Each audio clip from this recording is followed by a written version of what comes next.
১৯১২ সালের এক গরম গ্রীষ্মের রাত। আমেরিকার একটি ছোট্ট শহর ভিলেস্কালোয়া, একটা শান্ত নির্জন জায়গা যেখানে সবাই একে অপরকে চিনে। কেউ কখনো ভাবেনি এই শহর একদিন ইতিহাসের সবচেয়ে ভয়ঙ্কর হত্যাকাণ্ডের সাক্ষী হবে। সেই রাতে মোরি পরিবার, মা, বাবা এবং তাদের ৪ সন্তান একটি চার্চ প্রোগ্রাম থেকে বাড়ি ফিরে আসে। তাদের সাথে ছিল আরও ২ জন। সব মিলিয়ে একটি বাড়িতে ৮ জন মানুষ। সবাই ঘুমিয়ে পড়ে। একদম স্বাভাবিক একটি রাত। কিন্তু কেউ জানতো না বাড়ির ভেতরে লুকিয়ে ছিল মৃত্যু। ধারণা করা হয় খুনি আগে থেকেই বাড়ির ভিতরে লুকিয়ে ছিল, অন্ধকারে চুপচাপ অপেক্ষা করছিল।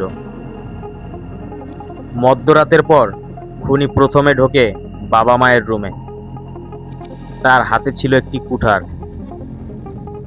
আর তারপর শুরু হয় এক ভয়ঙ্কর হত্যাকাণ্ড। ১ জন, ২ জন, তারপরে একে একে সবাই। কেউ চিৎকার করার সুযোগও পায়নি। সবচেয়ে ভয়ঙ্কর বিষয় হলো খুনি শুধু হত্যাই করেনি, সে মৃতদেহগুলোর সাথে অদ্ভুত আচরণও করেছে।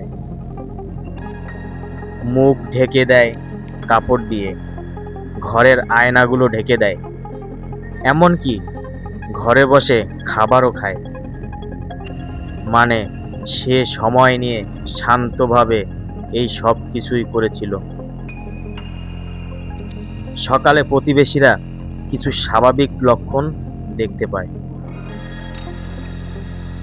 দরজা বন্ধ, কেউ বাইরে আসছে না। তারা ভেবেছিল হয়তো কালকের প্রোগ্রামে একটু ক্লান্তই ছিল এই বাড়ির মানুষজন। কিন্তু যখন তারা বিকেল ৩টার দিকে আবার একই দৃশ্য দেখতে পায়, তখন তাদের কাছে বিষয়টি খুবই অস্বাভাবিক লাগে। যখন তারা দরজা ভেঙে ভিতরে ঢোকে, তারা যা দেখে তা ভাষায় প্রকাশ করা যায় না। পুরো বাড়ি রক্তে ভরা, সবাই মৃত। এই ঘটনা পুরো আমেরিকাকে নাড়িয়ে দেয়। তদন্ত শুরু হয়, অনেক সন্দেহভাজন, অনেক জেরা, কিন্তু একজনকেও দোষী প্রমাণ করা যায়নি।